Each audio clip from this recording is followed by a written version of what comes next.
Пригласили меня тут на вечеринку. За застольем разговоры о том, обо всем, о войне, об аде и о рае.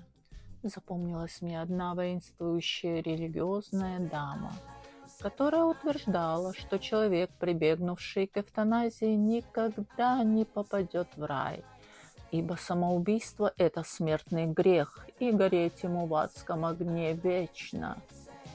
Не смущаясь, через некоторое время она произнесла, что после войны при любой власти найдет свое место под солнцем, так как умеет удовлетворять самые изощренные низменные вкусы. Так дьявол, это не грех, это уверенность в своей праведности.